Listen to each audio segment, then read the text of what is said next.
remember yesterday, Friday, how we said we were waiting in line the entire day and evening and walked away empty-handed? Well, we were able to get in because we do have press credentials, so we were able to come in and actually be in Hall H. Thanks to Taylor from Finely Tailored and Jacob, who went to the restroom, they had an idea that the fact that because we're press, we cover this stuff, we do videos, we review, editorialize, we actually can get in here to see these panels, to report on them, and we just were like, oh, we're gonna do it the hard way. Well, apparently there's an easier way, and it's coming and covering the convention. So even though we are press, it wasn't guaranteed that we would get into Hall H, so that's why we also waited in line to see if we could get the wristbands as well. So that was kind of our contingency plan, but obviously we were able to get in with press, so that worked out. If it comes down to waiting, we absolutely would have waited, but this is definitely a nice resolution to yesterday's vlog, because things were grim and dark. But you know what? Positivity gets you there, because guess what? We are here, and Dustin is with us as well. Hey. Hall H, this is your first time. First time in Hall H, so I'm excited. It's a heck of a day to be in here for it too, so we can't wait. All day. All day we will be in here, but here we go. Sadiq with Martin Green. And David Ajala.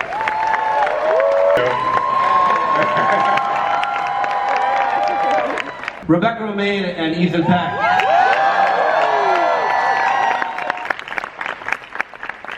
Can you give it up for Discovery? And Short Treks. I've been here before, but never on this side, only with you guys, so this is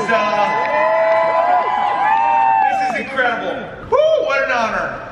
Arguably the most exciting day in Star Trek history. Tawny Newsome? Get out of here! Jack Quaid. There he is. Who's Dominic Patton, who's going to be coming up in a little show called Picard. Jerry brought it with the shirt, and I respect that, but I also have a shirt. Yes, and now I would like to bring out a man who has led some of the greatest armadas in Starfleet history, and a man who is truly a knight of the realm, truly, ladies and gentlemen, Captain Admiral Jean-Luc Picard, Sir Patrick Stewart.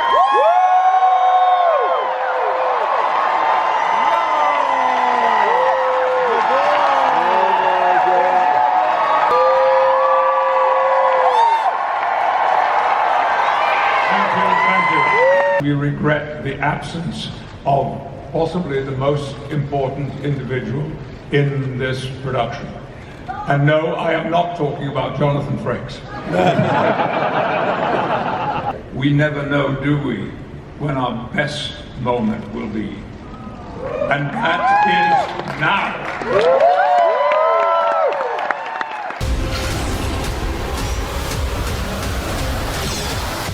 Engage.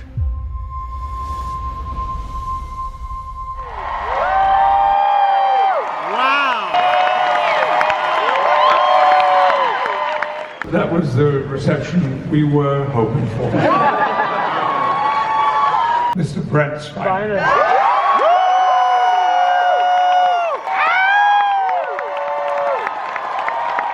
Jerry Ryan.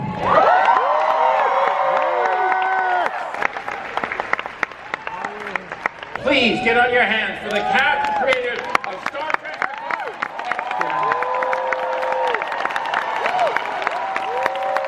Thank you so much for your Comic-Con. So the footage was everything when it came to Picard, but what we got to see was everything I wanted from this series. And granted, the teaser never even gave us a hint as to what was coming, and they just showed us everything I was hoping for. They kind of showed like where they are now in this world of Star Trek and where they have been, essentially a little bit, and it's kind of a cool trailer, and it does kind of a continuation on of what was happening from before, so you still have that weight on there from those times, and it's kind of cool to kind of bring it back, and it feels like Next Generation, but at the same time, they're also going a different way with it, and they're kind of making it, in my opinion, a little bit more grittier when it comes to Picard. It definitely has like a Firefly feel to it. It does. That's exactly what I thought too. And it's just not more the same when it comes to Next Generation, but at the same time, it's a sequel. It's a sequel to Next Generation, but more so the film. Right. Which I'm really looking forward to. Lower Decks, I'm really looking forward to Lower Decks, which is the animation series that's coming out. I'm really looking forward to Lower Decks. I think they said that it has the similarities a little bit to what Rick and Morty is. Right. And of course you have the person who runs Rick and Morty is doing this show, and he's a massive Star Trek fan. Of course. Michael McMahon. So the fact that he's coming in to do this is so great, and he's enthusiastic about it. Being on stage talking about it was absolutely fantastic, to the point you're like, you know what, I'm gonna watch it. I'm gonna check it out. And Discovery, the fact that they had the balls to go and do what they did at the end of season 2 into season 3, it's like, let's just go for it. What happens if we jump far forward? Where does it take the show? I'm really excited to see where those characters end up. All the panelists on all 3 panels were very passionate. They're very excited to be here, and it made for a great experience, especially to end it on a high note. And I also think that what's cool is that they're bringing out these short Trekkies. Yeah, the shorts. They did release a trailer for them already online, so you can go check that out on CBS All Access. H. John Benjamin. They're doing little different types of shorts, which is always cool that they can kind of bring more of the story on its own separate thing than it being like having to shoe it in at a point where it maybe might feel forced, that they're like, oh, let's just put this in here. Even more troubles with Tribbles, and I'm excited for it. But Patrick Stewart as well, we're ending it with him. It ended with him. Emotional. He even got choked up for a bit. Cannot wait to check out what they have for Star Trek in the future. What's coming up next is another panel, so let's go through that by not moving anywhere. Everybody's looking for seats, but we ain't budging. We're here for the remainder.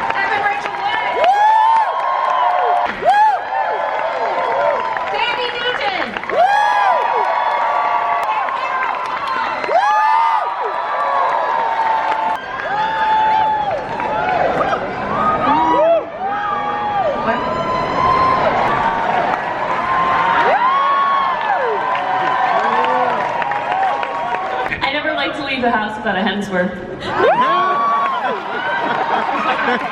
Oh, Jesus Christ, just shove the fucking tray.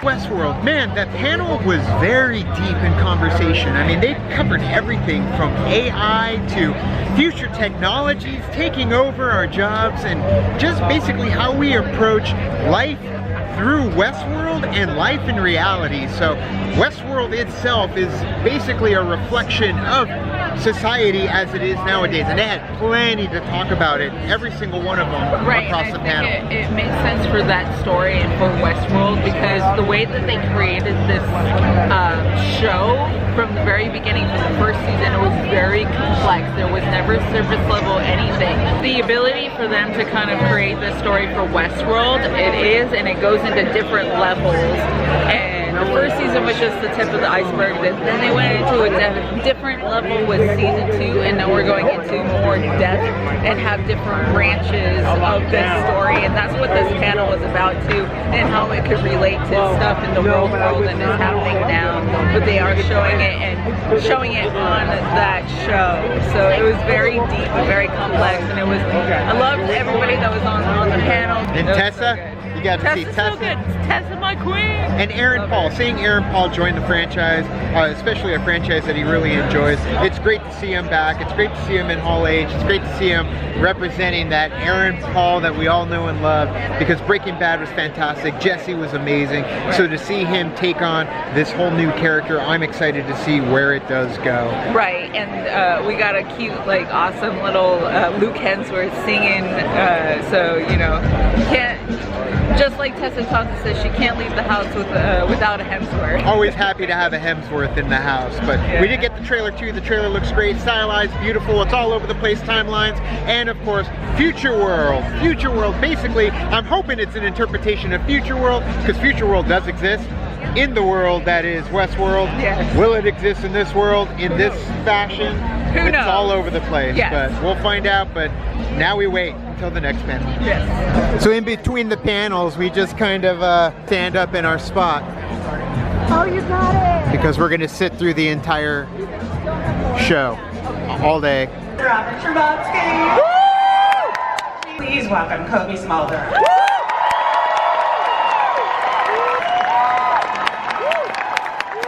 Miss Rima Janan.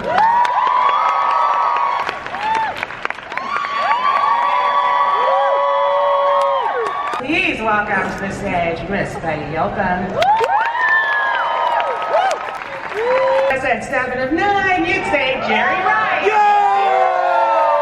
You've all heard, but you know, a homeless witch, vocal fry Voldemort people that I auditioned to play for most of my career.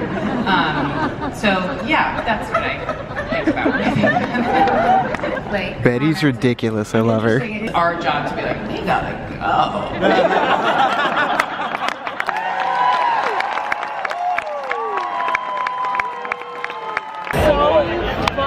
Okay, so that panel with the women who kick ass, it was a lot of fun. It was a lot of different actresses that come from different backgrounds, essentially, that are in the business, and it was it was refreshing to see them kind of take on and explain what to them is like a strong woman, and all of them have different answers, but all of them are really good in-depth answers too. You're like, that makes sense, that makes sense, that makes sense. And I love Betty Gilpin. You are a delight. She's such a delight. It was so like the way that she acted on stage is basically how I would act if I was on stage. I would just be all over it. Betty Gilpin was definitely a highlight of the panel, just because she got 2 new fans here just as an actress, because we got to see her personality, her responses to a lot of the questions. Like, I was ready to throw the camera on to record whenever she talked, but too late into the panel, because it's like, dang, everything that was coming out was gold. Right. But also too, I mean, we loved her as Liberty Bell on Glow. I think that she does a fantastic job, to the point where I'm like, oh, she's going to be in this new movie, and I really want to see it because I want to see her in a different role. And definitely want to support her too, right, because she did a damn good job here, as well as everybody else. All the other girls come from franchise backgrounds. Betty Gilpin comes from Nurse Jackie and Glow. She is barely scratching into the surface in terms of, you know, big pop culture phenomenon, even though Glow is doing very well. But here, she made up that ground, you know, with her own answers that fit the other women on the panel that ended up, you know, already skyrocketing in their careers, or a career that is saved by another company like Expanse and Amazon. So, I mean, it's great to see resilient, as they said in the panel. So good. But now the main event is about to happen as well, and it's main event time. Sort of. Kevin Smith is afterwards, but, which is also main event. Which unfortunately we have to go to the Schmoedown, so we're not going to be here for that. But yeah, Marvel, it's what everyone's here for. It's getting packed. We can't wait. Let's do it. Right over there. Oh my God. The Russos are right over there. Let's get it started. Don't record anything on the screen. Thank you.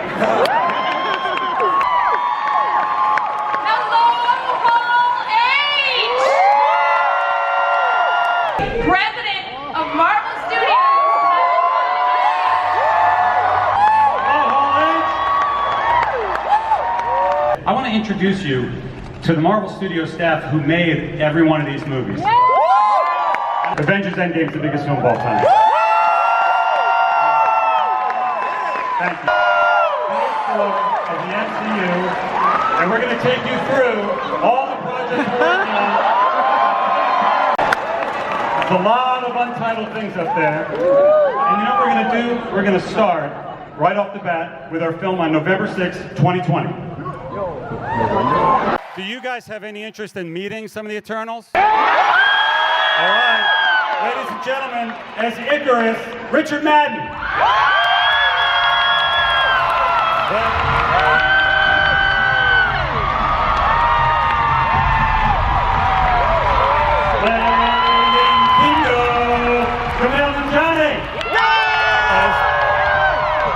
Brian Tyree Henry. I'm going to bring out the leader of the Eternals, playing Agent Salma Hayek. Salma Hayek.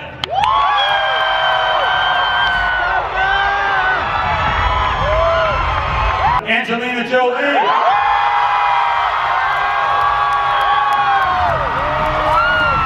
I'll say I've been to Comic-Con 8 times, and this is the first time I've been able to get into Hall H. So I don't know how you did it. You see a Hellboy with Pakistani hands walking around. Don't blow up my spot. I am proud to have a diverse family. I know what we all need to do. We have all read the script. We all know what the task ahead is, and we know what you deserve. So we are all going to be working very, very hard. So I am in training.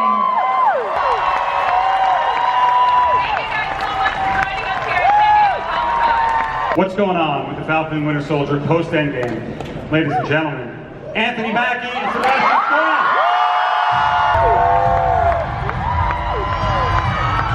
You take it. Cool.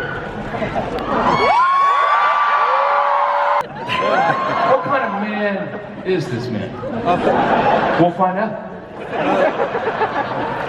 We know he's got thighs. Oh my God. So, Baron Zemo. Nervous at all going up against him? no. You got this. Beat you once, we can beat you twice. Awesome. Well, thank you, Anthony and Sebastian. It's been great having you back here at Hall H.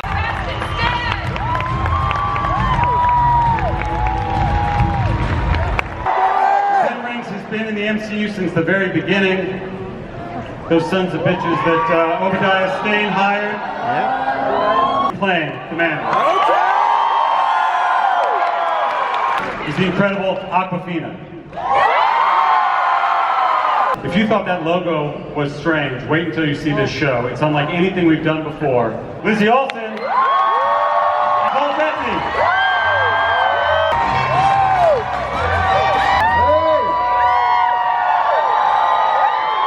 This is a dream to be a Marvel superhero and Monica Rambeau. Loki is coming to Disney Plus, and I know what you're saying. Didn't I see Loki die? But I will spoil the first place he went. He came to Hall H. Ladies and gentlemen, Tom Hiddleston.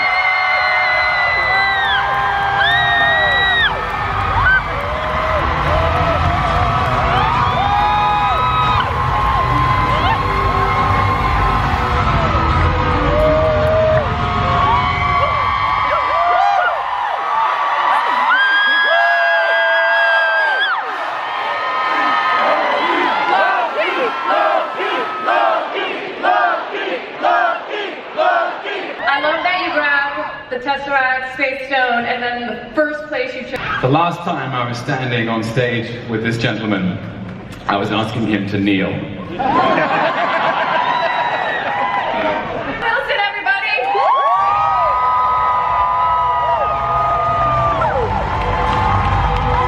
All over that Disney Plus. You toss it in bed knobs and broomsticks, sold! No, it's PG-13, you're gonna like it. You know what makes me like Doctor Strange? What? The fact that Benedict Cumberbatch plays him. Yes, absolutely. Ladies and gentlemen, Benedict Cumberbatch.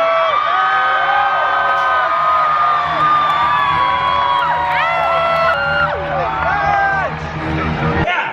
Happy birthday, dear Benedict Cumberbatch. There's only one or two ways to go with that. There's the kind of like, oh no, you shouldn't stop. Just gotta take the love.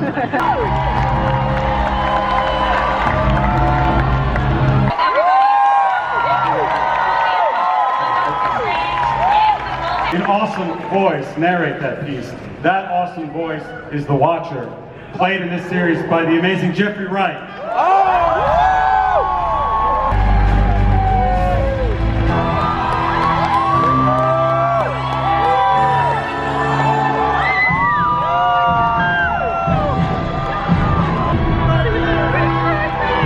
So Jeremy, thanks for joining us here in Hall H. So, wait a second. Yeah. Is that Kate Bishop then? Yeah, the better version of Hawkeye. Yeah, the best version of Hawkeye. Jeremy, Thank you so much. Thank you. Thank you guys. Ladies and gentlemen, Taika Waititi.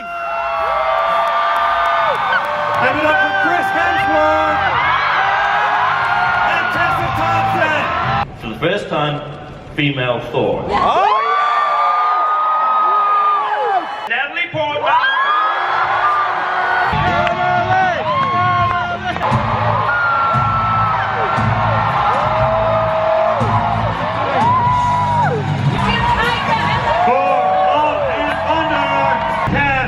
As Alexi, David Harbour. Harbour's Alexi? Harbour's playing Alexi? The Black Widow herself, Scarlett Johansson. You've got a lot of fans from Stranger.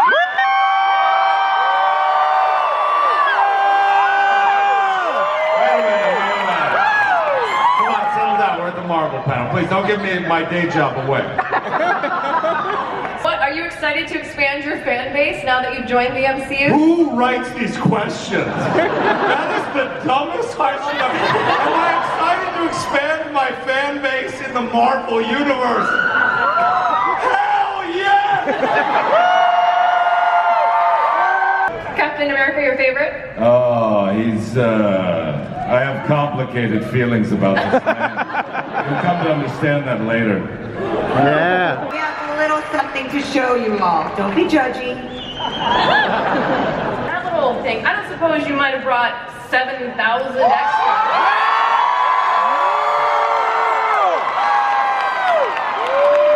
Of course we did. Make sure that everybody, at least in the first group, get their hats before we director, Thor, love, Hawkeye himself, Jeremy Renner, hats of the Eternals.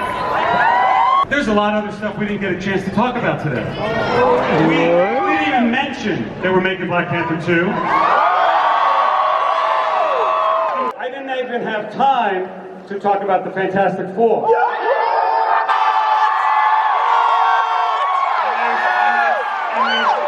There's no time left to talk about mutants.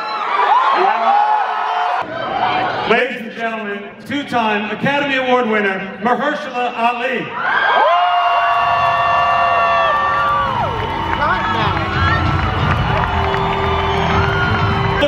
It looks like you brought your own hat, Mahershala. You did? Fantastic. What is that?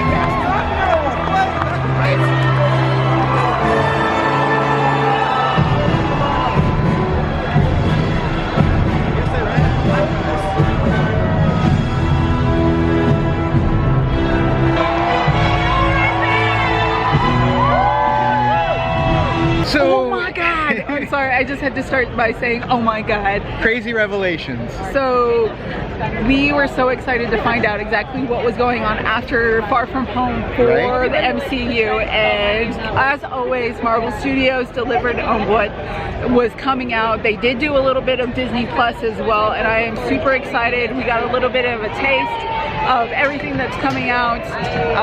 My mind is blown right now of everything that they announced and everything that they have said and confirmed, essentially. Like, Fantastic Four is coming to after you, baby! Mutants, Blade, Lady Thor. Yeah. Yeah, it's definitely kicked up a notch because we've got an idea of where we're going. Now, granted, the only real trailer we got wasn't even really a trailer. It was a scene and a smidge bit more for Black Widow, but other than that, it was just title cards, title screens, which is still exciting because it's confirmation of what's coming. And they didn't even show us some of the ones that we already figured were coming. Black Panther 2, Guardians of the Galaxy 3. I think there's a lot of things in this that I'm really looking forward to, particularly is Doctor Strange and the multiverse. Right. So basically, there is a multiverse. They have confirmed it. I mean, we already knew that was happening, but now they said that Doctor Strange is going into a darker tone, more of like a horror type thing, and I am super excited for them to go into that genre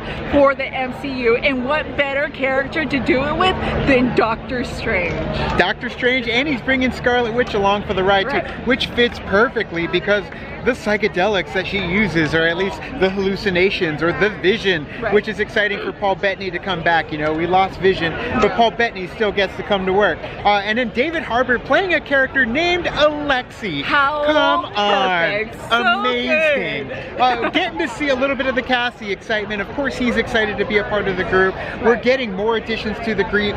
Richard Madden's joining up with the Eternals. Angelina Jolie, of course, getting in there. But man, is that a hell of a freaking diverse crowd that they brought in for the Eternals. You got Kumail Nanjiani, who right now, I mean, he's been killing it. He's been killing it for a couple years now. But the fact that he's going to be in the Eternals, it's the first wave. I'm absolutely loving who is in the Eternals. There was a little bit of a snippet of one of the actors there that she was signing. Like, oh my God, how amazing is it to have an actress like that to do that too?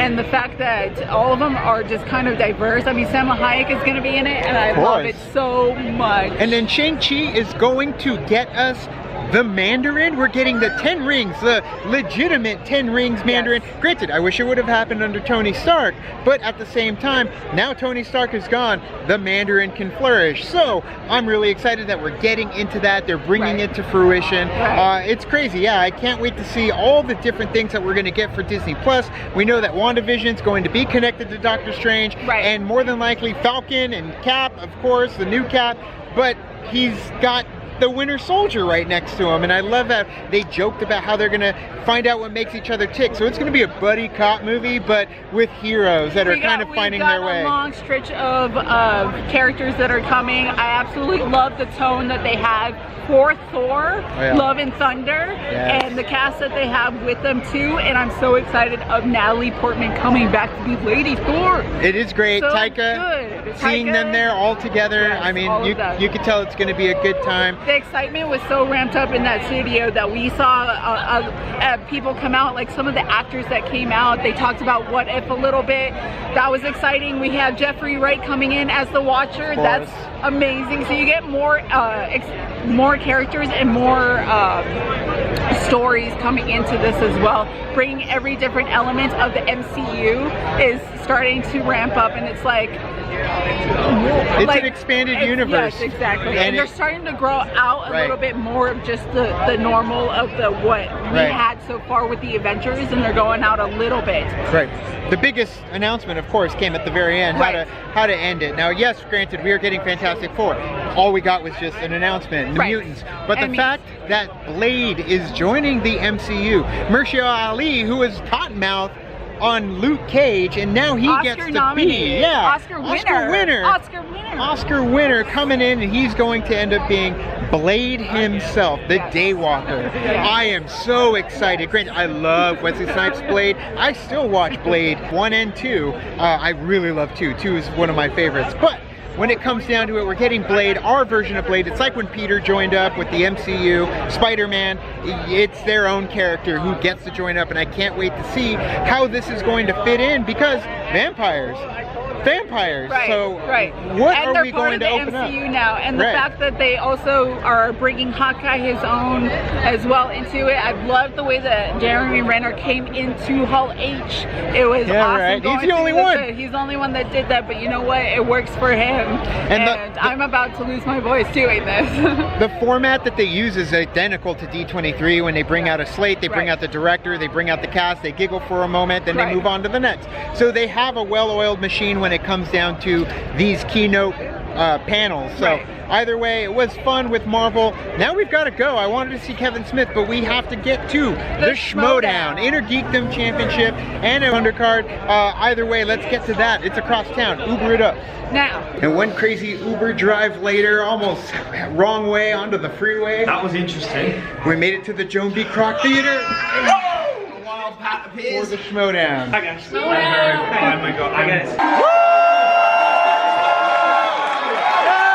In 39 on 30. What song does Mark Ruffalo and Jennifer Garner dance to? I was thinking I think it's Thriller, is it not? I got one. Okay. Late to the party? Yes. How are you, sir? Very well. How are you? Always good. Huh? What do you got? Which former Cleveland Indians player ended up purchasing the team in Major League 2? First of all, I think we can all agree in this crowd, I was very nice about the prequels earlier. I refuse to acknowledge Major League 2. Was it Jim Tony? Roger Dorn. Roger Dorn! Yeah. I should have figured Dorn, none of this Olay stuff.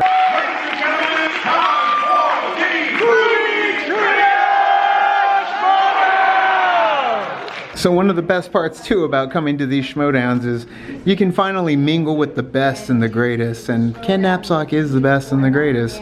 With the Star Wars book, Why We Love Star Wars, we actually already own it. I was going to say, once again, we have a book that we already own, but yet we forgot to bring it for them to sign, so we got it again.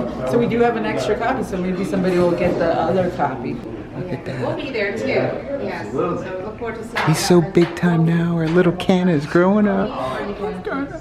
So it's cool, like after a rock show when everybody kind of hangs out and all the talent starts walking through and you try and grab them and take pictures with them. That's what happens here at the Schmoedown as well. So Saturday evening got crazy busy. Schmoedown, Hall H. I mean, it was nuts. So we didn't get to film an outro, but now it is Sunday, but for Saturday. So thank you guys for watching our vlog to Saturday. It was a cluster of many things happening that day that I passed out after getting back to our hotel room, which means it was a good success of a day. We had a lot of information coming out from Saturday, so that was good. Yeah, definitely fun-filled and jam-packed, and we didn't get to edit the vlog in a timely manner, so you're seeing it later than it would have come out. But yeah, now we got to get to Sunday. So Saturday, thank you so much for watching. You can like and subscribe. And do the thing on our Facebook, Twitter, Tumblr, Instagram, Startup. All the social networking gingerants, you know where they are. Kicking the party, fuel the party, keep the party going on our Patreon. Gets us where we need to go, like San Diego Comic-Con. Thank you guys so much, and as always, now it's time to say goodbye. This party is almost over. Bye.